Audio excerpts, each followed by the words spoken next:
সুপ্রিয় ভিউয়ার্স, বরাবরের মতো স্বাগত জানাচ্ছি নতুন আরেকটি ভিডিওতে।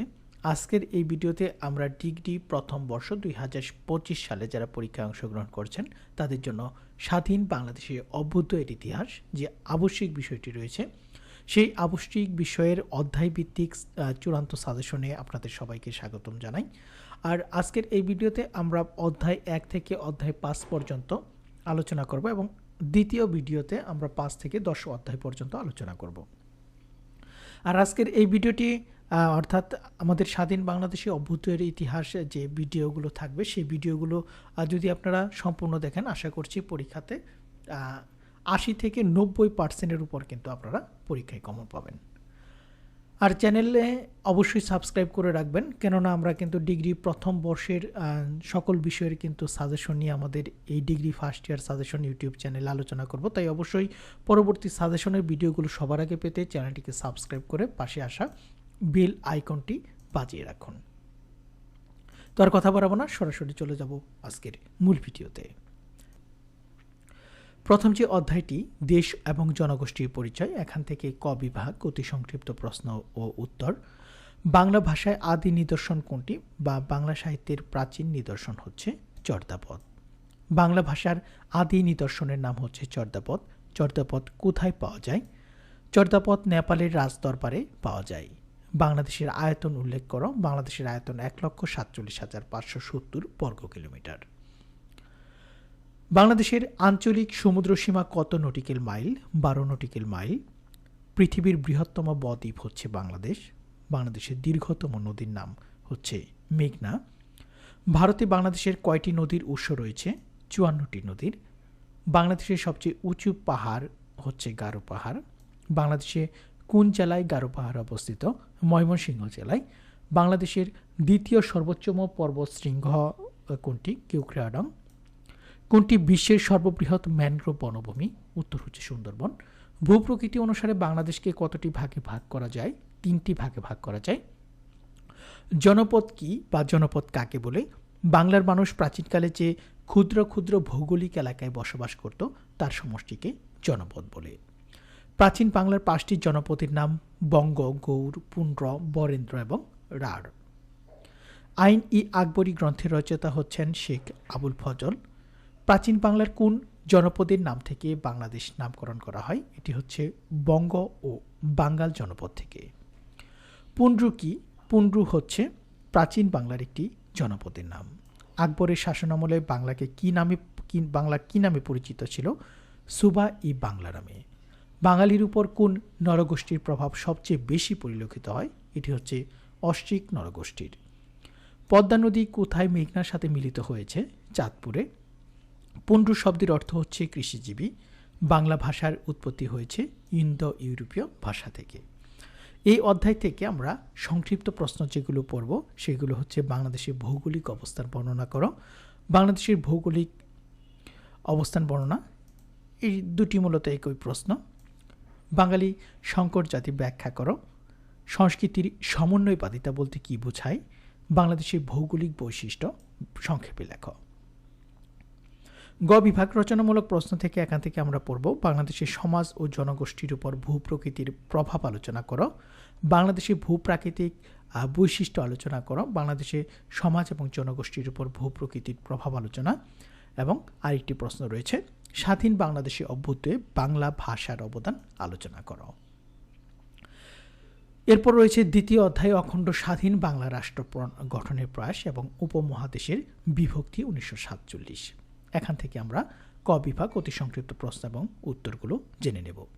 তার আগে আপনারা যারা এখন পর্যন্ত আমাদের চ্যানেলটিকে সাবস্ক্রাইব করেননি অবশ্যই চ্যানেলটিকে সাবস্ক্রাইব করে পাশে আসা বেল আইকনটি বাজিয়ে রাখুন। অবিভক্ত বাংলার প্রথম মুখ্যমন্ত্রী কে ছিলেন? শেরে বাংলা এ.কে. ফজলুল হক। সাম্প্রদায়িকতা এর ইংরেজি হচ্ছে কমিউনালিজম। দ্বিজাতি তত্ত্বের প্রবক্তা হচ্ছেন মোহাম্মদ জিন্নাহ। অবিভক্ত বাংলার মুখ্যমন্ত্রী শেরে বাংলা এ.কে. ফজলুল হক। লাহোর প্রস্তাব উত্থাপিত হয় 23 মার্চ 1940 সালে। কাকে গণতন্ত্রের মানসপুত্র বলা হয়? হুসেন শহীদ সোহরাওয়ার্দীকে। বঙ্গভঙ্গ কবে হয়? 1905 সালে। বঙ্গভঙ্গ রদ হয় 1911 সালে। বঙ্গভঙ্গ কে ঘোষণা করেন? Lord Curzon. অবিভক্ত বাংলার মুখ্যমন্ত্রী হচ্ছেন হুসেন শহীদ সোহরাওয়ার্দী। অখণ্ড স্বাধীন বাংলা গঠনের প্রস্তাবক কে ছিলেন? হুসেন শহীদ সোহরাওয়ার্দী। ভারত স্বাধীনতা আইন কত সালে পাশ করা হয়? এটি হচ্ছে 1947 সালে। কোন আইন দ্বারা 1947 সালে ভারত বিভক্তি হয়েছিল? এটি হচ্ছে 1947 সালে ভারত স্বাধীনতা আইন দ্বারা ভারত বিভক্তি হয়েছিল। এরপর খ বিভাগ থেকে আমরা যে প্রশ্নগুলো পড়ব, সাম্প্রদায়িকতা কি বা কাকে বলে, লাহোর প্রস্তাব সম্পর্কে যা জানো লেখো বা লাহোর প্রস্তাব কি, দ্বিজাতি তত্ত্ব সম্পর্কে আলোচনা করো, লাহোর প্রস্তাবের মূল প্রতিপাদ্য বিষয় কী ছিল, বসু সোহরাওয়ার্দী চুক্তি কি।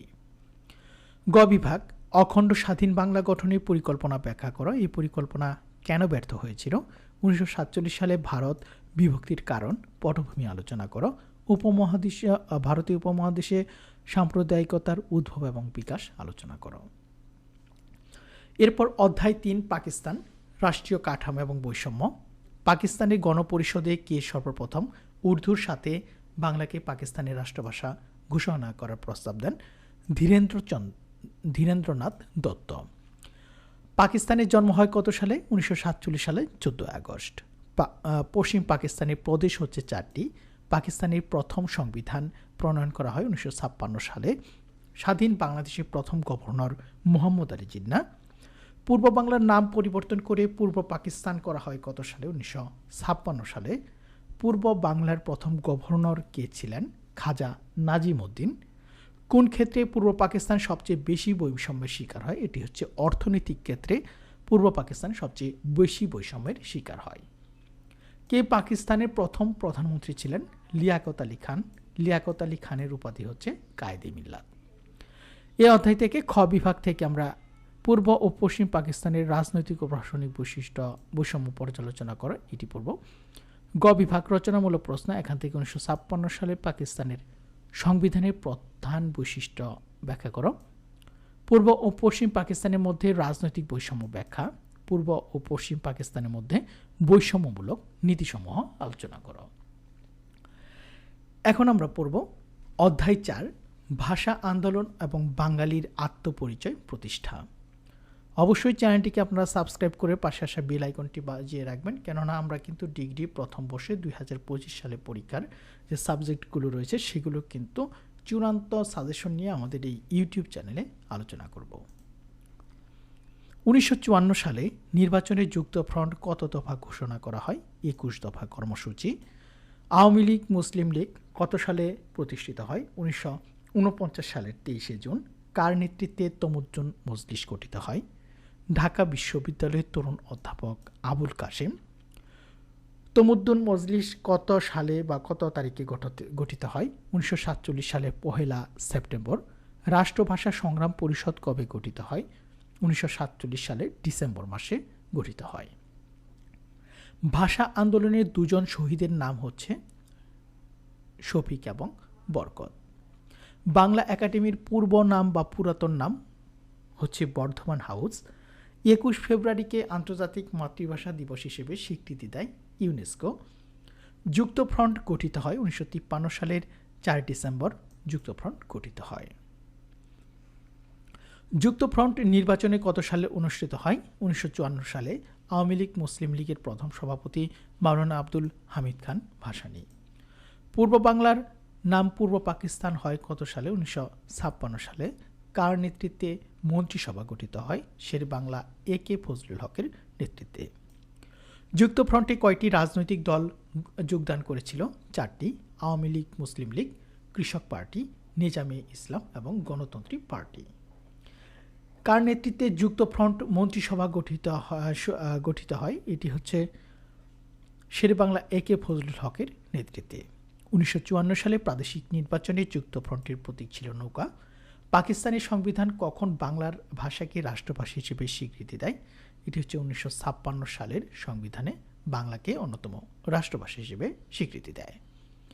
কার নেতৃত্বে তমুদ্দুন মজলিস গঠিত হয়? আবুল কাশেমের নেতৃত্বে। এই অধ্যায় থেকে খ বিভাগ, ভাষা আন্দোলন কি? যুক্তফ্রন্ট কেন গঠিত হয়েছিল? যুক্তফ্রন্ট সম্পর্কে লিখ। ভাষা আন্দোলনের গুরুত্ব লেখ। 1952 সালে ভাষা আন্দোলনের পটভূমি ও ঘটনা প্রবাহের বিবরণ দাও। 1954 সালে যুক্তফ্রন্ট গঠনের পটভূমি আলোচনা করো। তো এখন আমরা দেখব অধ্যায় 5 সামরিক শাসন, LFO লিগ্যাল ফ্রেমওয়ার্ক অর্ডার।